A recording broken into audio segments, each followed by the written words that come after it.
Hebrews 11. We got through verse 8 last time. Picking up part 2 tonight. Anybody feel like reading?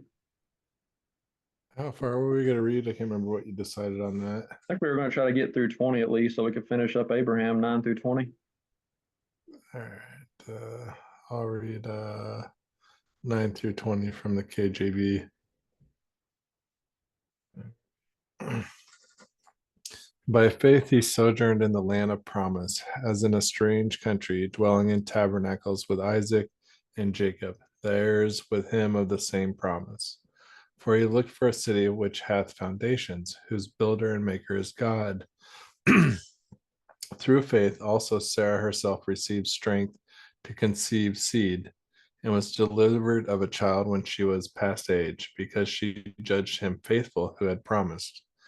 Therefore sprang there even of one, and him as good as dead, so many as the stars of the sky in the multitude, and as the sand which is by the seashore innumerable. These all died in faith, not having received the promises, but having seen them afar off, were persuaded of them, and embraced them, and confessed that they were strangers and pilgrims on the earth. For they say such things declare plainly that they seek a country. And truly, if they had been mindful of that country from whence they came out, they might have had an opportunity to have returned. But now they desire a better country, that is, a heavenly, wherefore God is not ashamed to be called their God, for he hath prepared for them a city. By faith, Abraham, when he was tried, offered up Isaac, and he that hath received the promise offered up his only begotten son, of whom it was said that Isaac shall thy seed be called, accounting that God was able to raise him up even from the dead, from whence also he received him a figure. By faith, Isaac blessed Jacob and Esau concerning the things to come.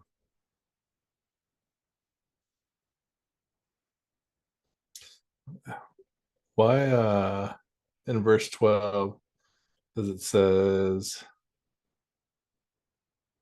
therefore sprang there even one, and him as good as dead? Who's that referring to?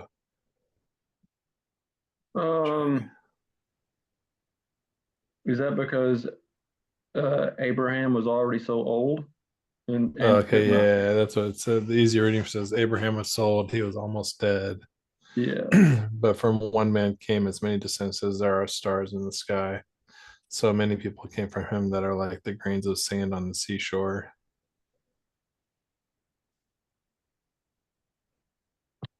Uh, Again, verse 9, by faith he migrated or he uh, resided in it. He sojourned to the land he had been promised. So again, every example we're seeing, by faith, they do something.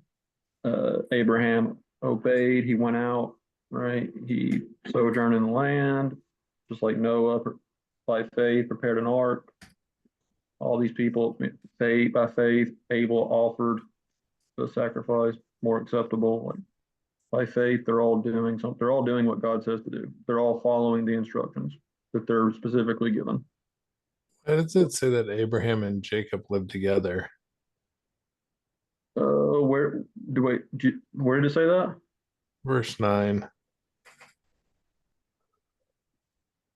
Um, well, this translation says, by faith he migrated to a land he'd been promised as to a foreign land, living in tents, as did Isaac and Jacob, heirs Yeah, a lot of versions say with him. with Isaac and Jacob.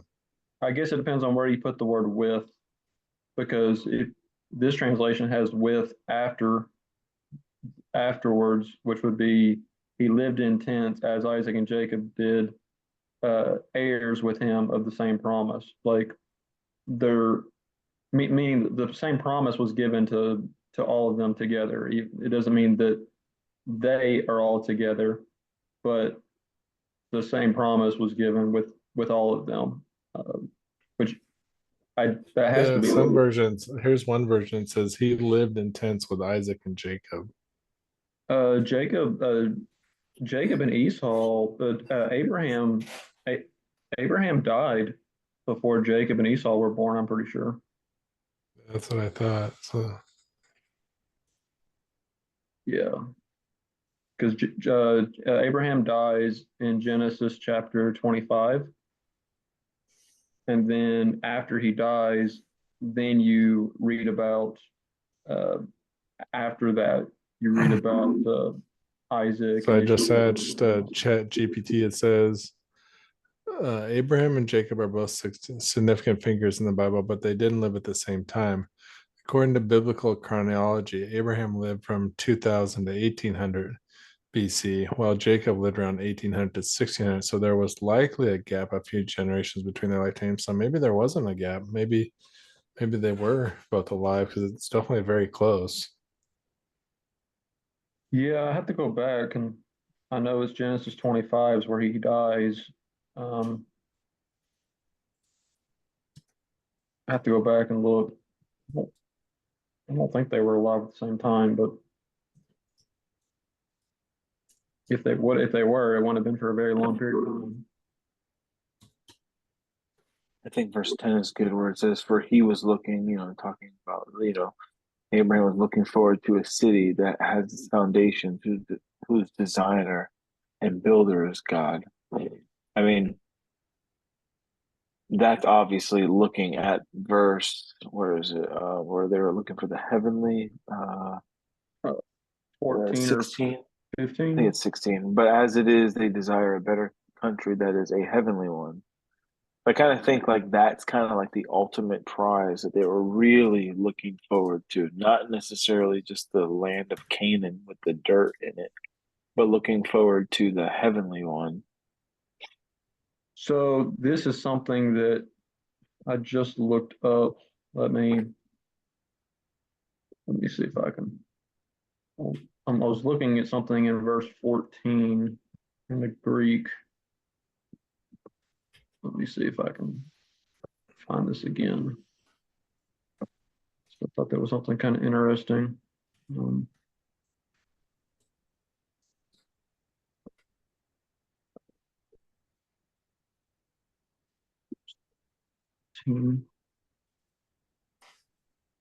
um, so for those who speak in such a way that this is talking about these Old Testament saints, right? Or the people who, up to this point, people that we're reading about in the book of Genesis, that the Hebrew writers talked about in this chapter up to this point, when it says those who speak in such a way, that's who it's talking about.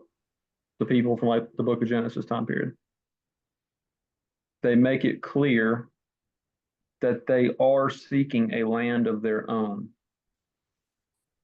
So I'm gonna go back to this real quick. I kind of prompted Chat GPT a different route, and so I asked it these questions in this order. I said, "When did Abraham have Isaac?" So Abraham had Isaac when he was 100 years old, and then I said, "When did Abraham die?" And Abraham died when he was 175. Okay.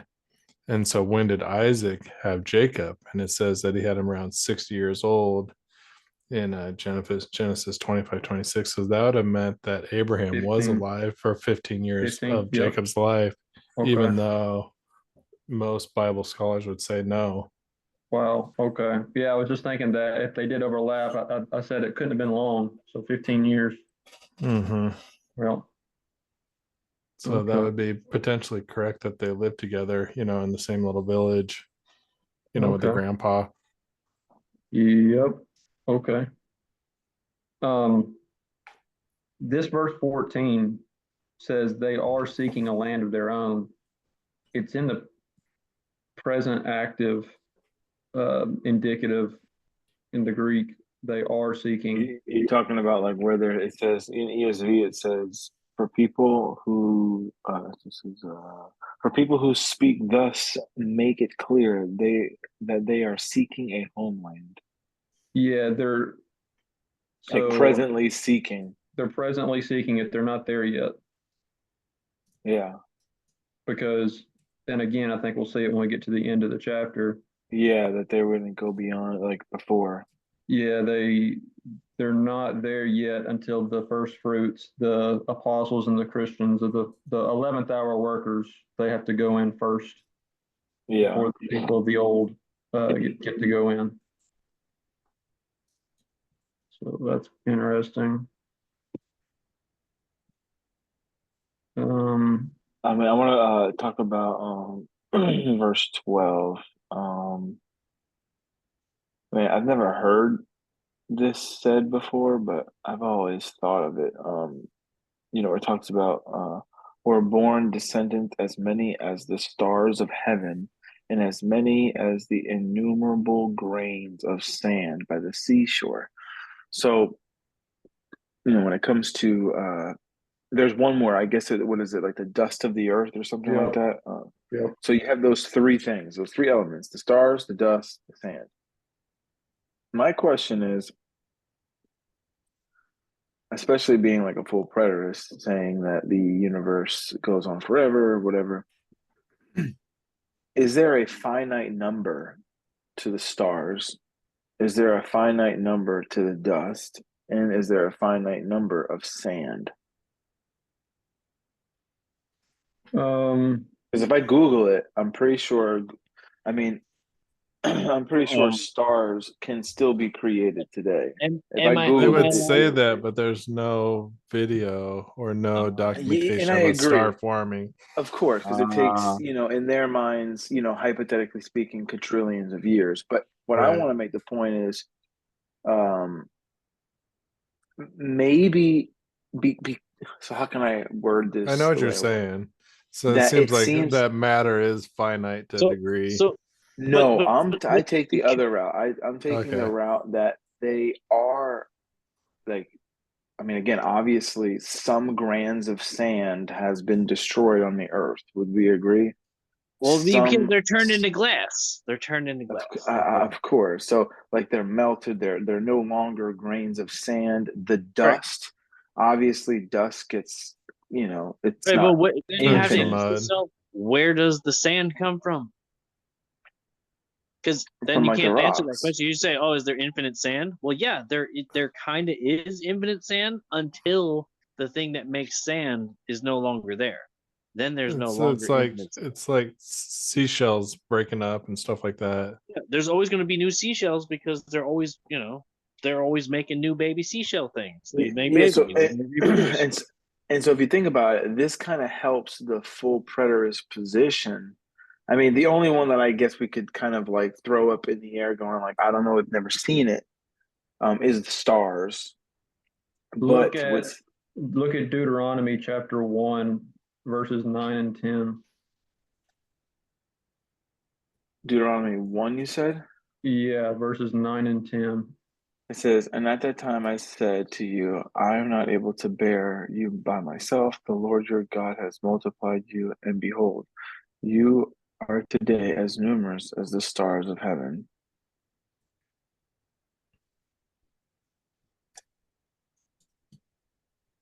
I mean, Wait, hold on. Can you read that one more time? I think what he said there was the very Lord important. your God has multiplied you, and behold, you are today as numerous as the Today, stars of heaven. Yeah, so today you are the as second the stars temple. of heaven. So as of the day he said it, that's how many they were as the stars of the heaven. Not past that, not today where we have like not today like we're in So maybe it's just 2024. hyperbole, it's just over He said exaggerated speech. today, as in the day that he said that, that's when they were the number of the stars. But now we're way bigger than the number of the stars. Because I mean, you look up there, there's not even that many, are there? How many are there? Come on. I mean, well, science would say there's billions and billions Uh, and billions of them. that's But a forget the number. flat Earth That's a part. different. No, Forget that that's it. part. Don't even. But How dare you bring up that no, no, garbage? no. But what I want to get to It's point just at is it. So again, we don't only have passages that talk about the eternal gospel, the increase of his government, that there shall be no end. We also have these three elements that seem to indicate that there is no finite particular number. It's kind of it's hyperbole. It's metaphoric language that it's equating an item that there is no specific number to it. It constantly grows and grows and grows and grows. Yeah, so this in Deuteronomy, this statement was made today before they even went into the promised land. Yeah, And this yet, is and yet we know the physical nation of Israel, God's people, continue to increase over the next 1,000 years, over 1,000 years. oh yeah, So, for sure. so I mean that shows that, you know, you could say that even in the first century, during that 40-year period from 30 to 70, that the church, became as the stars of heaven, or just like Israel in the wilderness were already to be viewed as the stars of heaven, but they continue to grow even after going into the promised land. So the church continues to grow. Like there's no set limit to it, specifically. Yeah, I don't know. I never like heard that on a video, or I never. It's just something that I thought was interesting, the way that God would utilize those three particular elements that signify His chosen, church. I guess you could say that Mm-hmm. there is no finite number to it. It constantly grows. Some of those elements are destroyed. Stars blow up. You have sand being destroyed. You have dust being destroyed, but it's replenished. It's constantly going up and down, but it's a forever number. Mm-hmm. So just like the church will increase forever. Yep. Isaiah 9, Yeah. 6, 7. Isaiah 9, 7. Mm-hmm. Yep. And then Revelation, where it talks about the eternal gospel, you have the 14, high priest. 6. Yep, you have the high priest being the intercessor for those who are drawing near to Forever. him, and he Yep. lives forever to do that. So Yep. obviously he needs to be there forever, because the infinite stars, the infinite pieces of sand and grain and dust particles or whatever is infinite. So I think that Yep. that's a pretty clear example of that truth. One more thing that I want to bring up is in verse 13, the very first part of it. These all died in faith, not having received the things promised, but having seen them and greeted them from afar. So I want to ask the question is, who are these all died in faith? Is it everyone that they've said up to this point? Yeah. I mean, because I think that can't be the answer, because the part that It can't says be because it not. says in the far future. So you can't have people going all the way up to today and then them being far, I mean, that there's it a far literally, future. come on, guys. It gives you a list of people, right? Like if I told you, like if I gave you a list of people, if I said like Ralph, Katrina, like Joseph and Carlson, uh, all are terrible people, right? But then you're going to be like, the four people that I just mentioned are not the people I'm talking about. Of course they are. It says these But I all think that died. These all these but these are the the guys that are the bad guys. These Could be the referring to verse 12 though. The the the the, numerous stars. the problem is what I would say is, these all died in faith, not having received the things promised, but have seen them and greeted them from afar. So the promise, the first time that word promise is used in this chapter is starting in verse 9, where it says, by faith he, meaning Abraham, went to live in the land of promise. Um, so in my mind, the promise was in regards to the land. But we know that Abraham wasn't only looking to a physical piece of land, he was looking to the heavenly land, the one in verse, what is it, 16, which says, but as it is, they desire a better country that is a heavenly one. They're So still they're it's, still seeking it in verse 14. At the time this letter is being written, they're still seeking it. yeah, so but now let me ask the question. Was Abel, was he promised the land of Canaan? Not the physical land, that's right? that's Not the that's uh physical one. that's got to be like a logical fallacy, right? Like that's a straw man or something. Like No, no, because I just think that, like, yes, ultimately everybody goes to heaven if they're in Christ or whatever, but like the actual promise was not given to Abel. It wasn't given to Canaan. It wasn't given to Enoch. It wasn't given to Noah. It wasn't given to those people. It started with Abraham.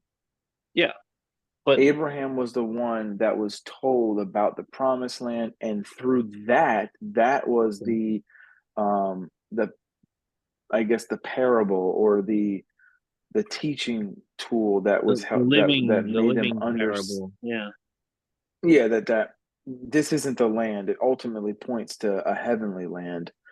So Well, that's why I we wouldn't say this excludes like Abel, Enoch, Noah, Adam, like the people before Genesis 12. We don't think that those righteous people before Genesis 12 are excluded, right? no, I'm not saying that, but I'm saying like the promise was So what actually was the not given to promise them.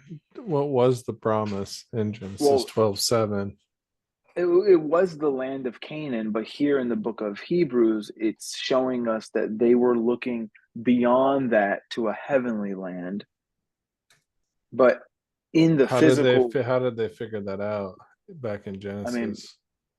that I'm not that I don't know. It doesn't mention that anywhere in the book of Genesis, but in here it's telling us that in verse 16, but as it is, they desire a better country that is a heavenly one.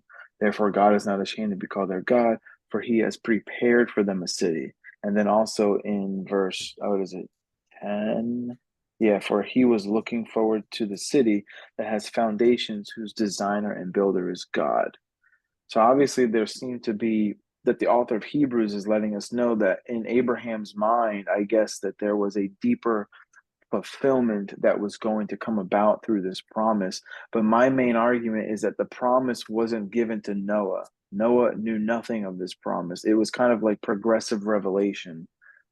Yes, that they could still be attached to the greater fulfillment of it, but I don't see Noah being promised this, like in the text of Genesis. And I bring this up because obviously Enoch didn't die.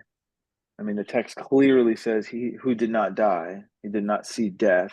So this cannot, verse 13 cannot be referring to every single person that the author of Hebrews has just listed, meaning Abel, Cain, you know, Enoch, things of that nature. Noah.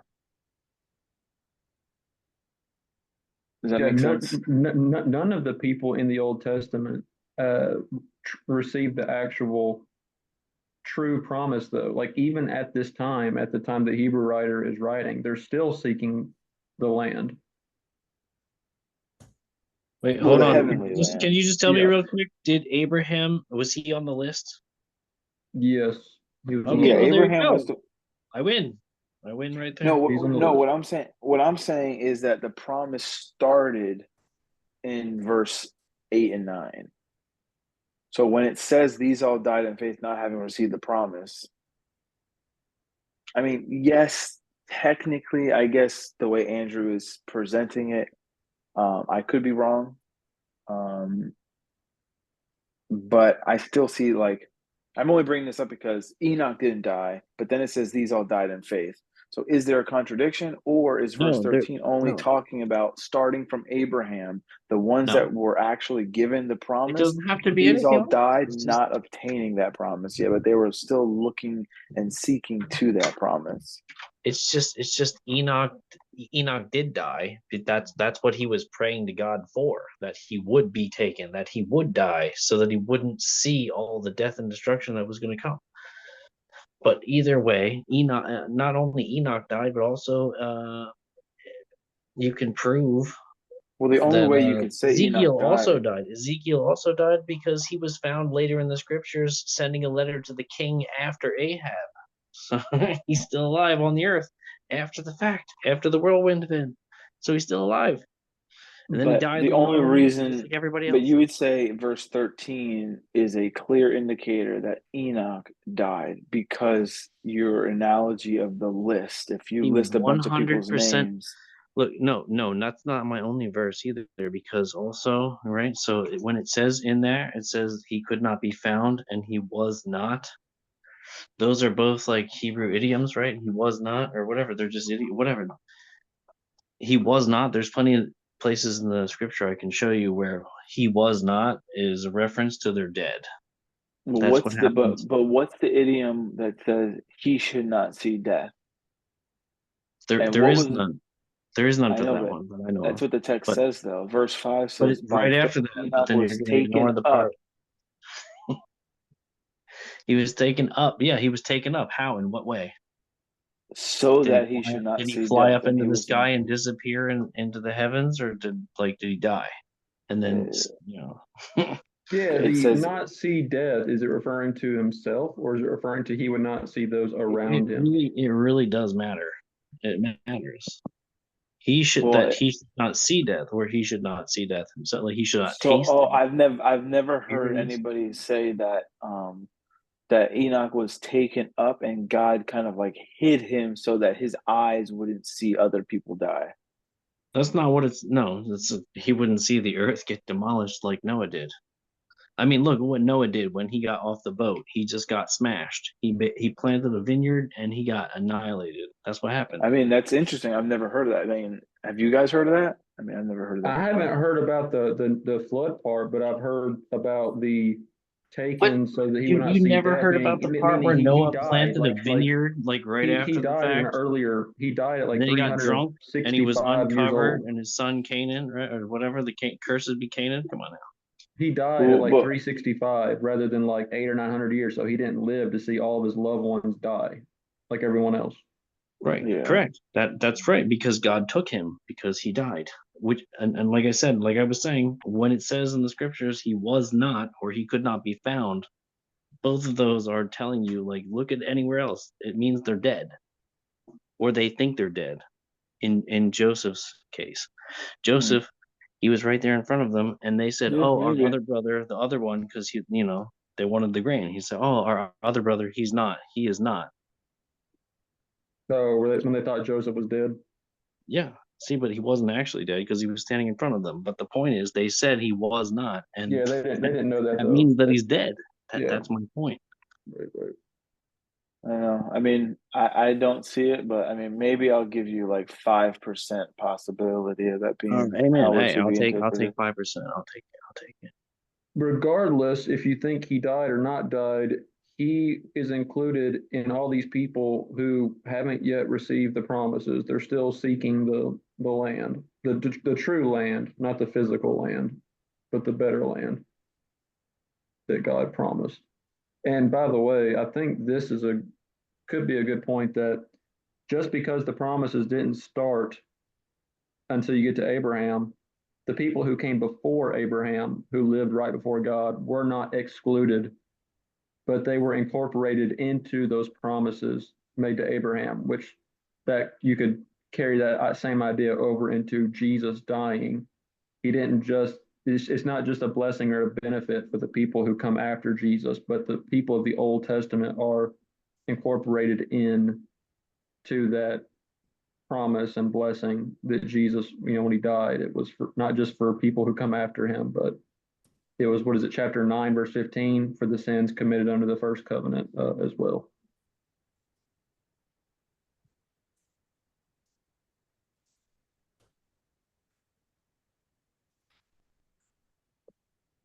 I mean, yeah, it definitely changes a lot if you look at it in that light.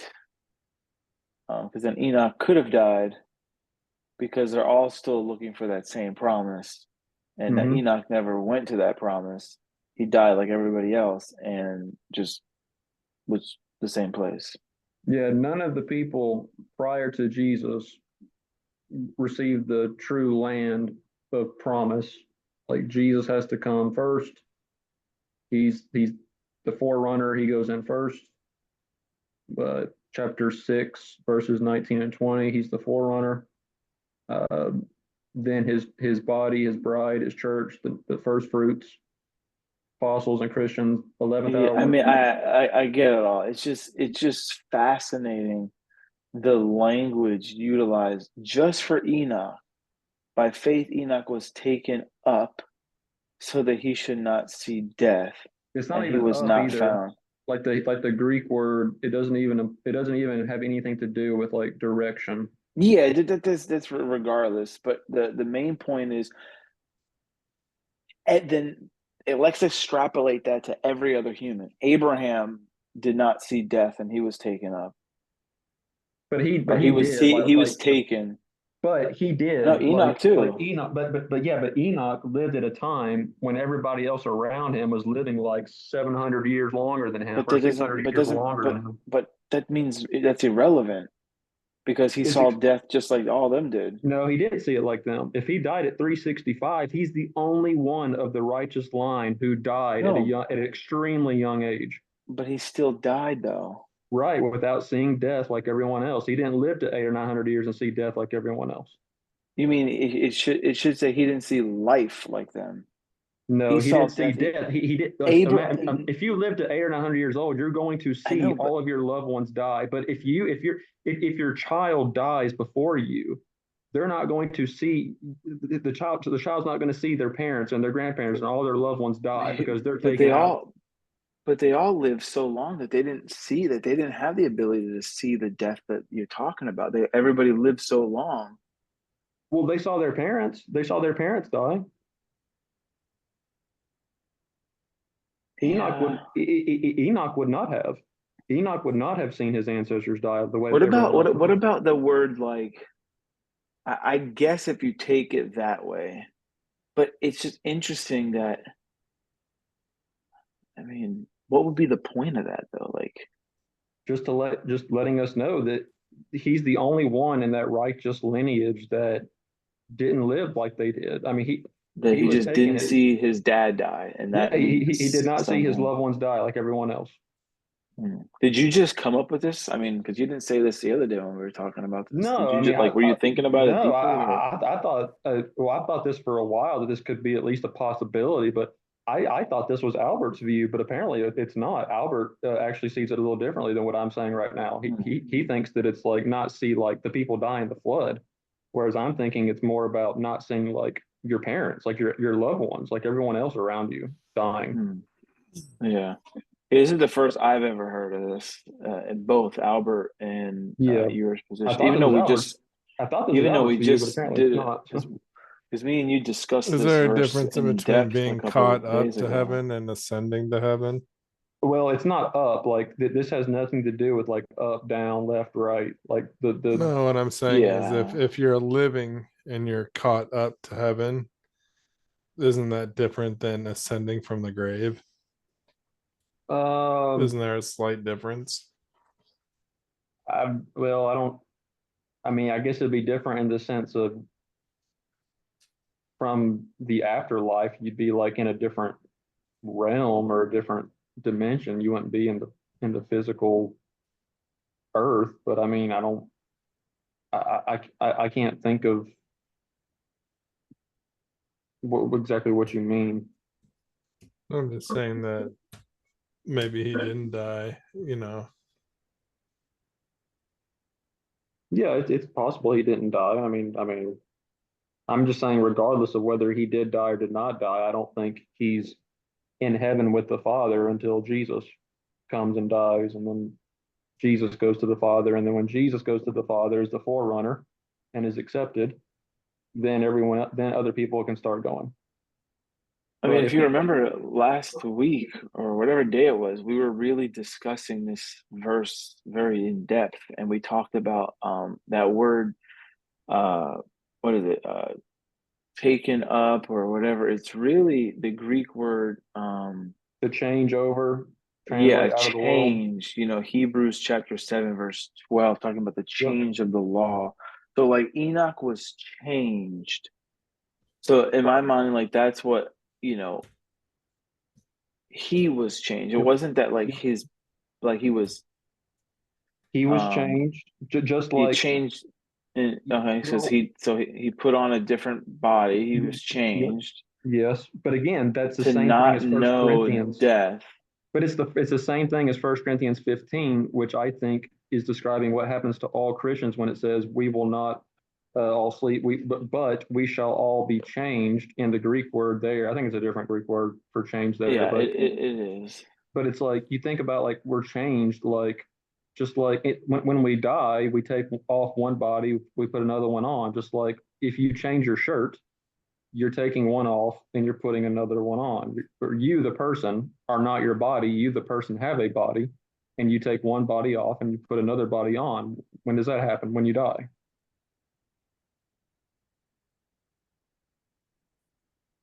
You, the person, change bodies. You take one off when you die, you put another one on. Yeah, and so it seems like he did this to not know death, is what the Mm-hmm. literal Greek is. He did that to not know death and was not found because God had did this changed. Mm-hmm. For before his change, he bore witness to have been well pleasing to God. Yeah, Yeah, I I mean, guess the argument is the he word was a, no. yeah, I mean, he was a preacher, right? He's the, does, this is the same Enoch that Jude talks about, right? The seventh from Adam.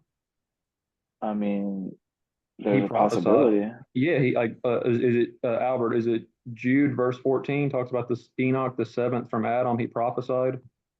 Yeah, but that doesn't mean that it was written in a book Does anywhere. it Yeah, does it actually I'm say? not talking about the book of Enoch. I'm just talking about this Enoch is the same one as the seventh from Yes, Adam. that is this. Yes, correct. That is the Enoch that is seventh from Adam. That one. And Yes. it says he prophesied, right?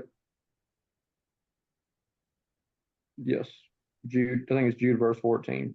He Yeah, I'm gonna told take a a look at prophecy. that. It says the seventh from Adam in that verse. I don't remember. Yeah. Probably Jude, does. yeah, Jude 14. I think it's like a Yeah, seventh from prophecy. Adam. It's actually a Yeah, prophecy, I think, about the destruction of Jerusalem AD 70, interestingly enough. But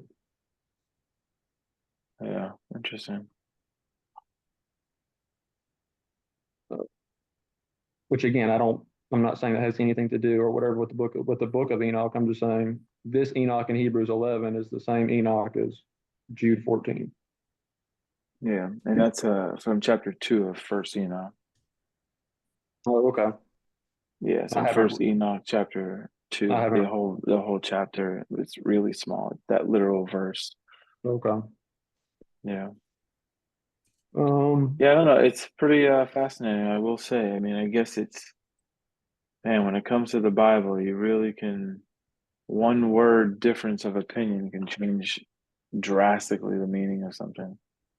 Because it's true, like, yeah, there's no definitive, like, this mhm. is what the verse says. It's like, yeah, I take it that way, you take it that way. All right, sounds Yeah, I good. mean, and to play devil's advocate or whatever, if you want to argue for the other side that he actually did not have to die, I do know another verse where the phrase it was revealed to someone that they would not see death. Yeah, that's the guy It was at the temple, right? Simeon in the temple in Luke 2, Yeah. and that was actually about him specifically. He would not physically die until he saw Jesus. So it can be taken to be about himself. It doesn't have to be what I'm saying about uh, he wouldn't see like the people around him die. So it can mean the other way. I'm not being dogmatic here. I'm just saying it seems like it could go either way. So I'm not gonna say for sure one way or the other. Yeah. Yeah. Even though we're kind of hitting on a verse that we talked about last time, but Yeah, I don't think we none brought up none of all these this things though. was mentioned last Yeah, time. so it's probably good that we talked about it again because I don't think we hit on all this last time. Yeah. Yeah. Uh, okay, but I think we already discussed and brought up the whole issue of like it's the real promise was about the spiritual land, like heaven, not the physical land. And what verse 15 and 16? Yeah, I may have mentioned that multiple times. By faith, 17, Abraham, when he was tested, offered up Isaac. Rob made that video the other day um, with the whole AI. Oh, the AI thing. Yeah, that was cool. Um, yes, he who had received the promises was offering his only son. Uh, monogenes. This is the only other time that I'm aware in Scripture, or at least in the New Testament, where this is applied, and it's referring to Isaac here. Every other time, I think it's referring to Jesus is the only begotten. Monogenes, John 1:14. I think this Greek word's used like 6 times, 5 about Jesus and once about Isaac. 9 times. It's used 9 times. Um, okay, maybe it is used about somebody else besides Isaac. Let's see. Luke 7, verse 12, it looks like it's used about somebody else besides Isaac or Jesus. Same with Luke 8:42. But most of the verses are about Jesus. But monogenes, It's meaning 118 too of John, the yeah, one and the only. only unique one of a kind. This is the promised one. I mean, you think about it. Isaac wasn't Abraham's only child, but he was the unique son, the son of promise. Jesus is the unique one, the promised one. Like he's the only one of his kind. Like no one else is both God and man, God the Father, God the Holy Spirit. They're not human. No other human is God. So Jesus is unique, the only one of his kind, the only God man. Obviously, he's the promised one, and like Isaac is the son of promise.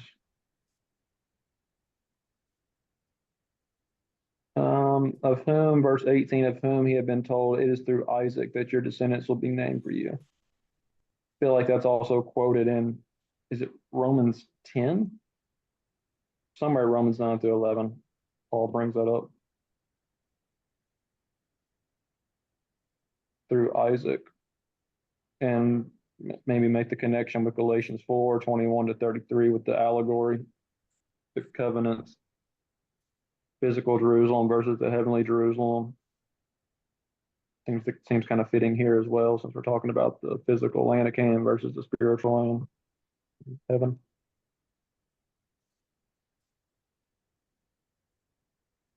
19 is a pretty cool verse. He considered that God was able to raise him even from the dead. In a sense, he did receive him back from there. I think some translations say as a parable or as a type. Yeah, it is the word parable. So he considered that he calculated or he reasoned that God was able to raise him from the dead, which is interesting because up to this point in human history, in the life of Abraham, no one's died and been raised, physically died and physically been raised from the dead, right? So Say that again. Up to this point in biblical history or human history, Oh, no yeah, one's for died sure. and been raised. But so it's interesting that I guess he already knew God's promises that through Isaac, the seed would come and all the nations would be blessed. And so he knew that, well, you're now telling me to kill him, then I guess he thought, well, he must be planning on raising him from the dead, which again shows that Abraham believed that God was trustworthy, that God, once he said something about, once God said the prior blessing about through Isaac, and now he's saying, offer up your son, kill your son. Abraham obviously also had to reason that, God doesn't lie. He's a trustworthy God. God doesn't lie, so he must be going to bring him back to keep his word. So he believed God was someone who keeps his word. And obviously, as a parable, as a type, obviously Genesis 22 foreshadows the work of Jesus. But was it 22:8? Genesis 22:8. Abraham says God will provide for himself the lamb. There was a ram caught in the thicket, but then ultimately the Lamb of God. John 1. Was it John 1:29? John 1:35, 36. John the Baptist says, "Behold, the Lamb of God." takes away the sins of the world.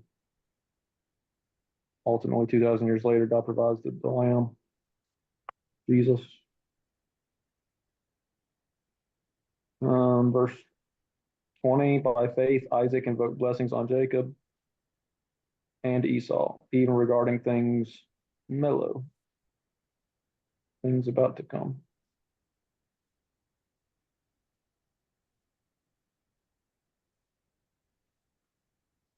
Anybody got anything else on 9 through 20?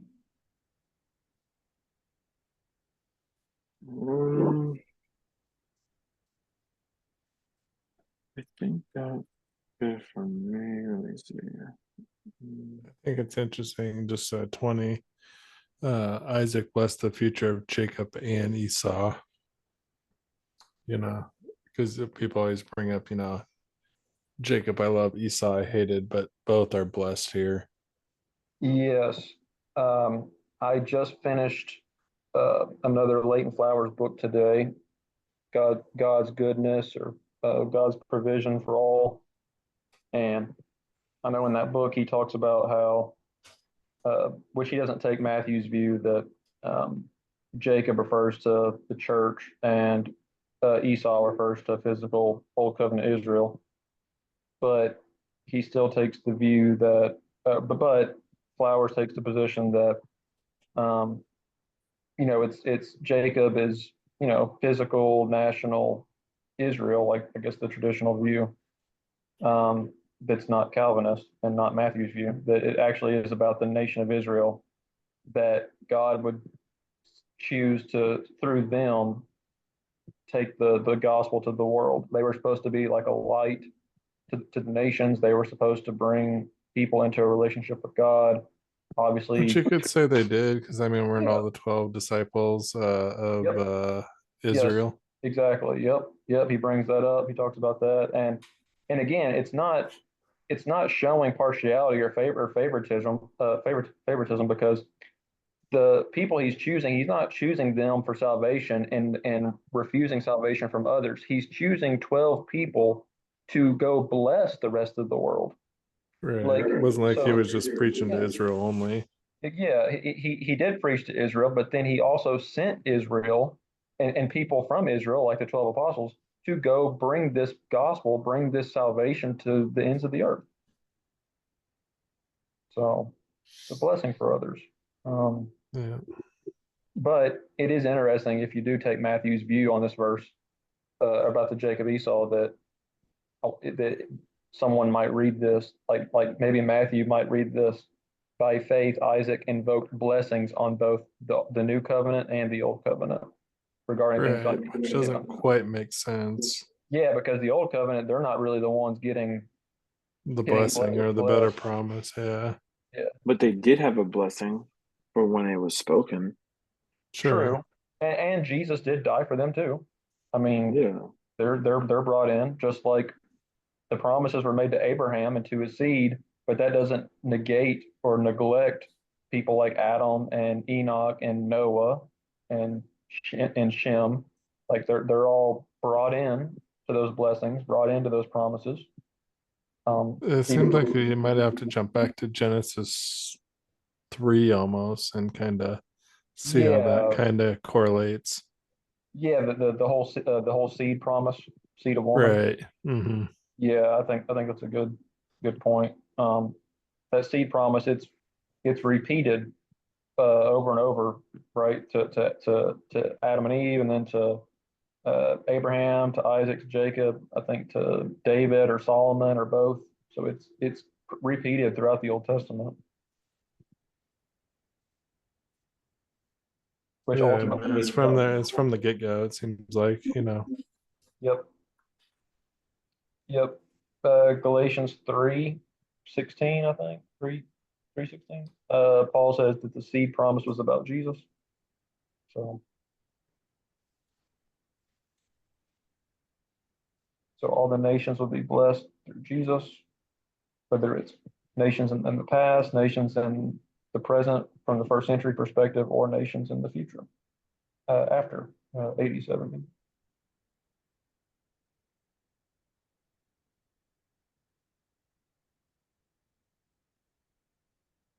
Anything else on 9 through 20?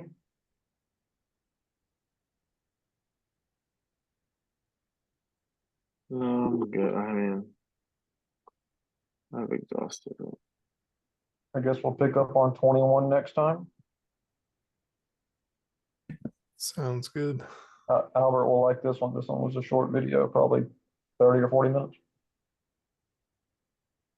Put it off here. 11:21 next time.